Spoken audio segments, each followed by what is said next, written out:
Hello everyone, welcome to my YouTube channel. इस video में हम बिहार की सामाजिक, आर्थिक और जातिगत सर्वेक्षण जनगणना जो हुआ था उसके इम्पोर्टेंट फैक्ट्स, फिगर्स और डाटा को हम डिस्कस करेंगे। यह वीडियो बीपीएससी के 69वीं मेंस और 70वीं मेंस के लिए एक इम्पोर्टेंट वीडियो होने वाले हैं। अगर आप 69वीं बीपीएससी और या 70वीं बीपीएससी मेंस की तैयारी कर रहे हैं तो आप इस वीडियो को शुरू से लेकर अंत तक बने रहिए। यह वीडियो आपके लिए एक इम्पोर्टेंट वीडियो होने वाली है। अगर आप बीपीएससी की नहीं भी तैयारी कर रहे हैं तो आप जनरल नॉलेज के लिए वीडियो को देख सकते हैं। इस वीडियो से आपको ऐसे फैक्ट्स और फिगर्स मिलेंगे जो कि आप अपने आर्गूमेंट में इंक्लूड करेंगे तो आपका जो पक्ष होगा वह एक मजबूत पक्ष होगा। तो चलिए बिना किसी देरी के हम वीडियो को स्टार्ट करते हैं।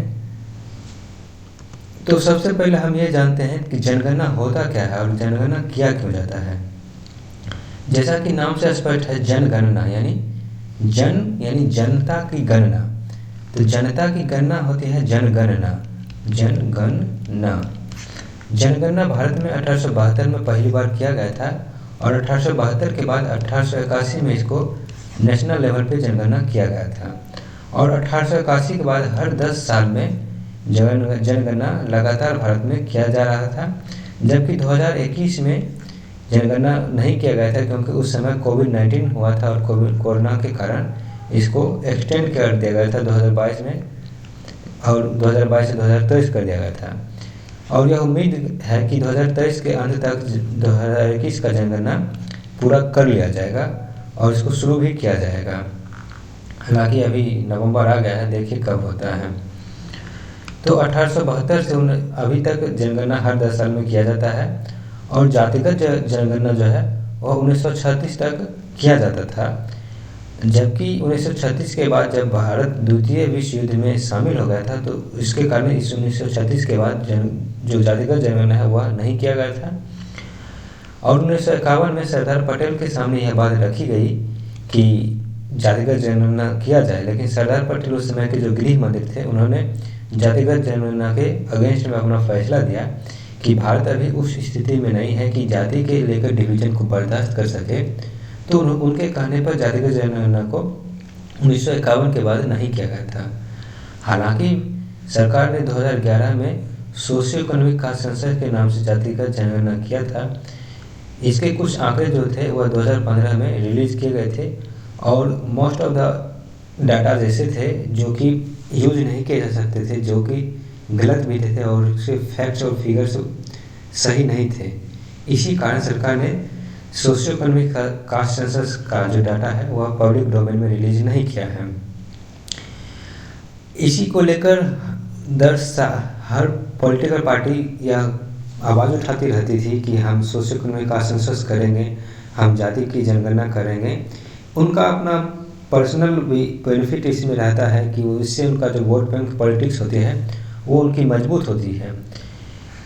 इसी को लेकर बिहार में भी जातिगत जनगणना 2023 में कंप्लीट किया गया है और 2 अक्टूबर 2023 को इसका जो डाटा है वह रिलीज किया गया था और 8 नवंबर को इसका जो ये जातिगत जनगणना का रिपोर्ट है वह बिहार विधानसभा में पेश भी किया गया था।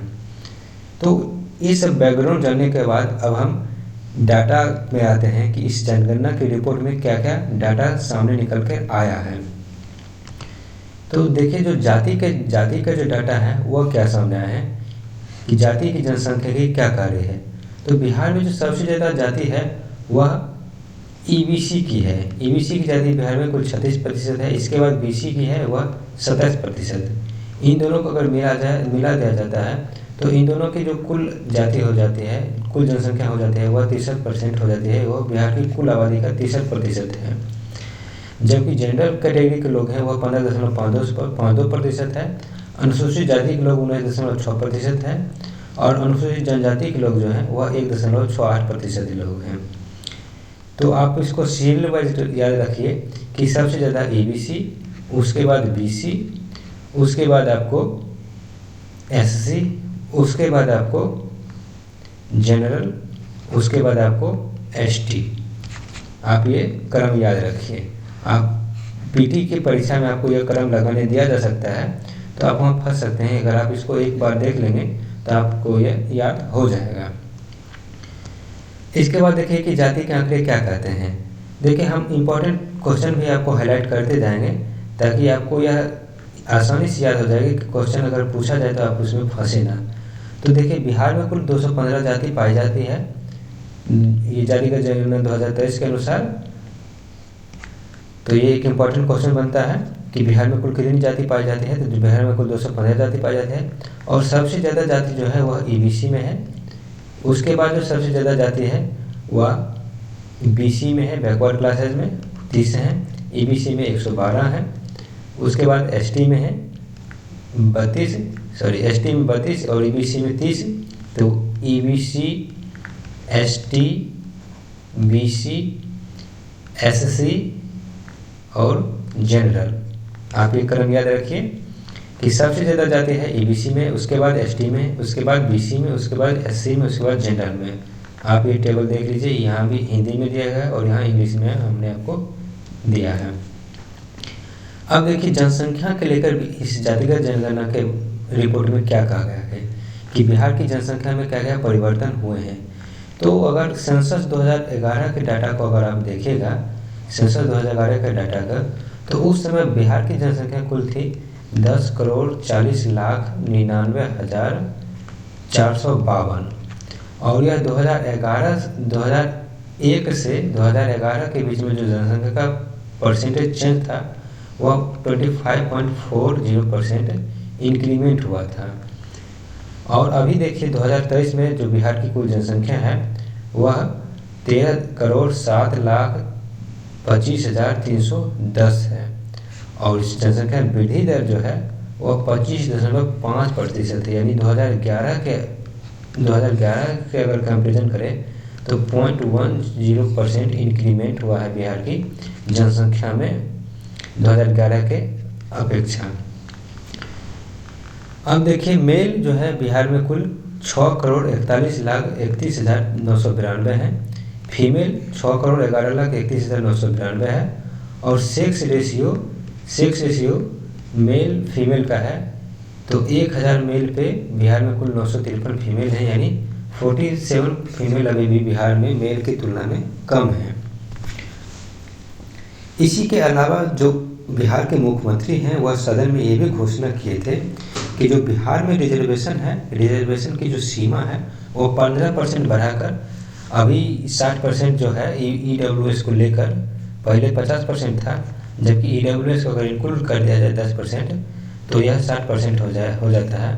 इसको बढ़ाकर 75% तक किया जाएगा और बिहार में इसके लेके बिल भी 9 नवंबर को पेश कर दिया गया है। तो इसका आरक्षण की सीमा है 15% बढ़ाकर 75% कर दिया जाएगा। और इसमें देखिए किन किन कैटेगरी को जो आरक्षण इंक्रीमेंट होगा। तो देखिए सबसे ज़्यादा जो इंक्रीमेंट होगा वह होगा बीसी में। तो बीसी के अभी जो मिलता है वो 12% आरक्षण भी मिलता है, इनको बढ़ाकर 8% बढ़ाकर सबसे ज़्यादा इंक्रीमेंट होगा ईबीसी में, 18 से बढ़ाकर इनको 25 कर दिया जाएगा। बीसी को 12 से बढ़ाकर 18 कर दिया जाएगा, जबकि पिछड़ा महिला जो है उनको 3 से घटाकर 0 कर दिया जाएगा और एससी को 16 से बढ़ाकर 20 कर दिया जाएगा, एसटी को 1 से बढ़ाकर 2 कर दिया जाएगा और ईडब्ल्यूएस का 10 पे 10 ही रखा जाएगा। और ये सब देखिए जो है यह इनकी जो पॉपुलेशन चेंज से जो है इनकी कितनी पॉपुलेशन चेंज हुई है इसके अनुसार इसमें इंक्रीमेंट या डिक्रीमेंट किया जाएगा। अब देखिए जो रिजर्वेशन के लेके कुछ चैलेंज हैं। तो रिजर्वेशन लेके पहला चैलेंज जो है और सबसे बड़ा चैलेंज यही है कि सुप्रीम कोर्ट में यह केस चला जाएगा। सुप्रीम कोर्ट ने इंदिरा साहनी जजमेंट 1992 में यह कहा था कि जो रिजर्वेशन है वो 50% से नहीं बढ़नी चाहिए जब तक कि कोई वैलिड रीजन ना हो। हालांकि ईडब्ल्यूएस के 10% रिजर्वेशन के बाद इसको 60% कर दिया गया है। तो देखिए अब आगे क्या क्या होता है, रिजर्वेशन बढ़ता है या नहीं बढ़ता है, क्या इसको कोर्ट में चैलेंज किया जाएगा। अगर चैलेंज किया जाएगा तो कोर्ट इस पर क्या जजमेंट देती है। इसके अलावा ये सब जो चैलेंजेस हैं वो कुछ इम्पोर्टेंट चैलेंज हैं, जैसे कि अदर कास्ट के द्वारा भी रिजर्वेशन का डिमांड किया जाएगा। रिजर्वेशन एक परसिस्टेंट हो जाएगा और पॉवर्टी भी परसिस्टेंट हो जाएगी। इसके अलावा रिजर्वेशन कोई भी एक रामबाण इलाज नहीं है गरीबी को या शिक्षा के क्षेत्र में बढ़ावा देने के लिए। हमें रिजर्वेशन के अलावा कोई अल्टरनेटिव सर्च करने चाहिए ताकि रिजर्वेशन की लत लोगों को ना लगे। अब देखिए हम आगे बढ़ते हैं। सोशियो इकोनॉमिक कंसेंसस में जो बिहार की गरीबी को लेकर क्या बात कही गई है, तो बिहार की गरीबी को लेकर सोशियो इकोनॉमिक कंसेंसस में कुछ इंपॉर्टेंट बात कही गई है कि बिहार में कुल 34.1% लोग परिवार ऐसे हैं जो कि गरीबी रेखा में निवास करते हैं और जिनकी जो मासिक आय वह मात्र 6,000 रुपये है। यानी 6,000 रुपये कमाने वाले 34% परिवार बिहार में निवास कर रहे हैं। और इनमें सबसे ज़्यादा गरीबी है वह अनुसूचित जाति में है जो कि 42.93% है और सबसे कम जो है वह सामान्य वर्ग में है, वह 25.09% है। यह दोनों इम्पोर्टेंट आपको पॉइंट हैं, आप इसको जरूर नोट डाउन कर लीजिए। इसके अलावा देखिए कुछ आपको हमने अपने तरफ से इसमें आपको फैक्ट्स दिए डाले हैं कि 94 लाख जो परिवार हैं बिहार में वह गरीबी में निवास कर रहे हैं और जिनकी जो मासिक आय है वह मात्र 6,000 रुपये है। और multi dimensional poverty index NITI Aayog के द्वारा जो रिलीज किया जाता है उसमें यह कहा गया है कि बिहार 2015 से लेकर 2021 तक अपने 2.25 करोड़ लोगों को गरीबी रेखा से बाहर निकाला है और ये सबसे अच्छा परफॉर्मेंस करने वाला राज्य भारत में रहा है। आप इस दोनों पॉइंट को देख लीजिए। देखिए पॉवर्टी जो है बिहार में वह 33.76% कमाई है, जो कि आपको इसके कुछ सिमिलरिटीज मिलती है कि दोनों डाटा कुछ बराबर ही है। और गरीबी को लेकर ही बिहार सरकार ने कुछ घोषणा भी की है कि गरीब लोग हैं उनको घर और ज़मीन के लिए कुछ पैसे दिए जाएंगे। घर बनाने के लिए उनको 1 लाख रुपये दिया जाएगा, घर बनाने के लिए 1 लाख रुपये और ज़मीन खरीदने के लिए उनको 1.2 लाख रुपये दिए जाएंगे। इसके अलावा देखिए कि ये इस टेबल से आपको ये आंकड़ा लगेगा कि कितने प्रतिशत लोग हैं वो कितना कमा रहे हैं। इस टेबल पे आप ध्यान दीजिए। देखिए 6,000 रुपये तक कमाने वाले लोग 34% हैं, जबकि 6 से 10,000 रुपये कमाने वाले लोग 29.61% हैं। 10 से 20,000 कमाने वाले लोग 18.06% हैं और 20 से 50,000 कमाने वाले लोग 9.83% हैं, जबकि 50,000 से अधिक कमाने वाले लोग मात्र 3.90% हैं। देखिए बिहार में जो मिनिमम वेज भी बिहार में बहुत ही कम है। मनरेगा में ये लगभग 230 रुपये है, जबकि दिल्ली में मिनिमम वेज है वह 450 कम से कम है। तो आप इसमें देख सकते हैं डिफरेंस कितना है। तो इस डिफरेंस के कारण आप बिहार में जो गरीबी का लेवल है वह हाई है अगर हम और स्टेट से कंपैरिजन करते हैं। इसके अलावा देखिए बिहार में मात्र 95.49% ऐसे लोग हैं जिनके पास कोई भी वाहन नहीं है। यानी लगभग 95% लोगों के पास कोई भी वाहन नहीं है, ना उनके पास 2 व्हीलर है और ना ही इनके पास 4 व्हीलर है और 3 व्हीलर भी नहीं है। इसके अलावा देखिए हाउसिंग के लेकर क्या बात कही गई है, यानी बिहार के लोगों के पास कैसा घर है, कैसा मकान है, उसको लेकर क्या बात कही गई है। तो बिहार के लगभग 15% लोग ऐसे हैं जो कि अभी भी झोपड़ी में रह रहे हैं। यह थोड़ा सा खराब कंडीशन को दिखाता है कि बिहार के लगभग 15% लोग अभी भी झोपड़ी में रह रहे हैं। यह प्रिमिटिव लाइफ स्टाइल को दिखाता है। इसके अलावा आप ये देखिए कि 36% परिवार ऐसे हैं जिनके पास 2 या 2 से अधिक कमरे के मकान हैं और 22% परिवार ऐसे हैं जिनके पास सिंगल रूम सेट का घर है और यही 26% परिवार ऐसे हैं जिनके पास खपरेल का घर है। आप ये देखिए कैसे कैसे फैक्ट्स आ रहे हैं। 36% लोगों के पास मात्र 2 या 2 रूम सेट का घर है और मात्र 22% लोगों के पास सिंगल रूम सेट का घर है और अभी भी 26.54% लोग ऐसे हैं परिवार जो कि खपरे के घर में रह रहे हैं। तो अब ये सोचिए कि कैसा सिचुएशन होगा वहाँ गरीबी लेवल का।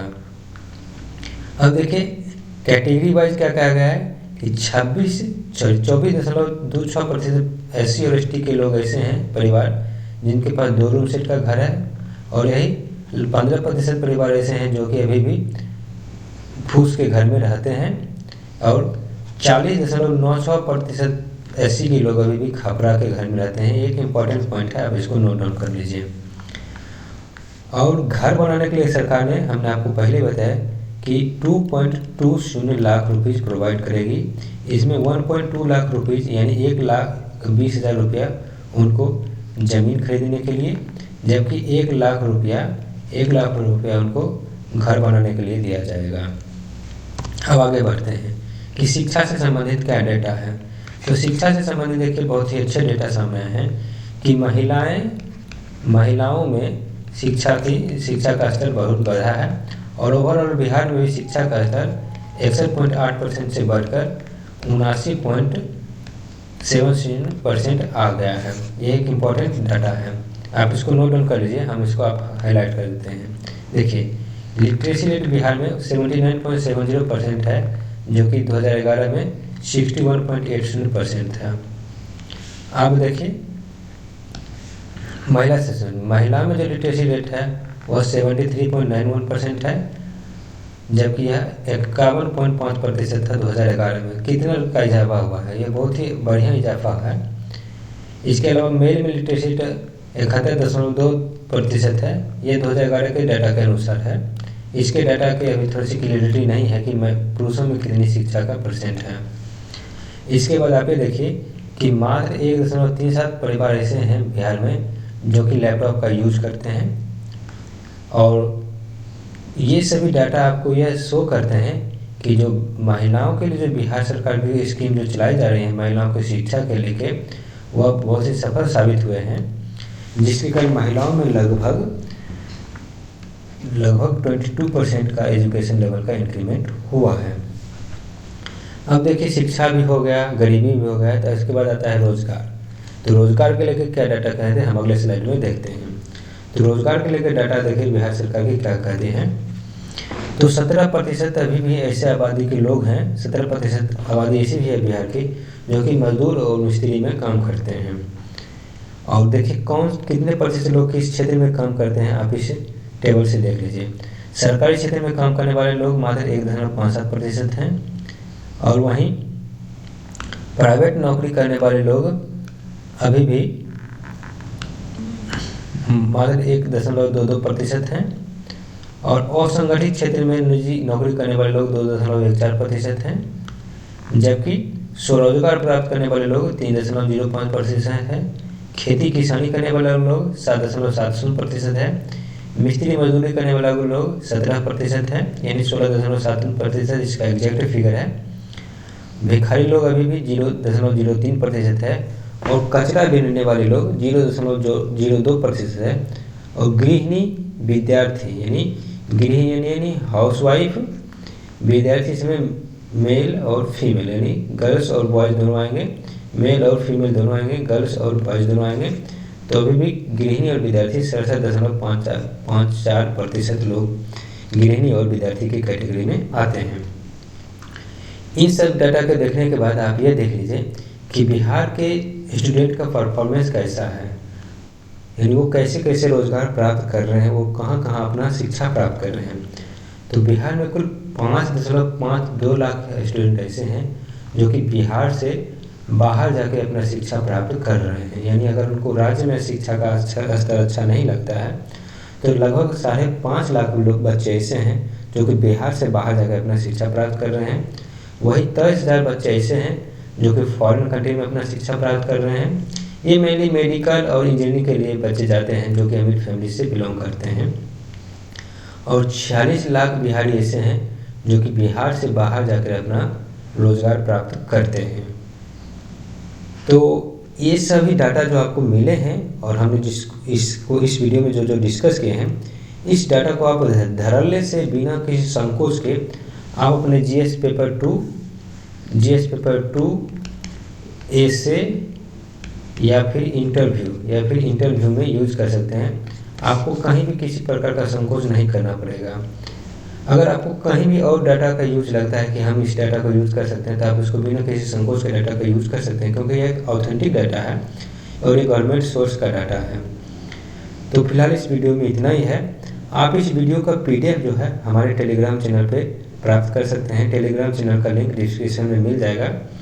आप अगर अभी इस चैनल पर नए हैं तो चैनल को सब्सक्राइब कर लीजिए। फिलहाल इस वीडियो में इतना ही है। वीडियो देखने के लिए आपका बहुत बहुत धन्यवाद। आपका दिन शुभ हो।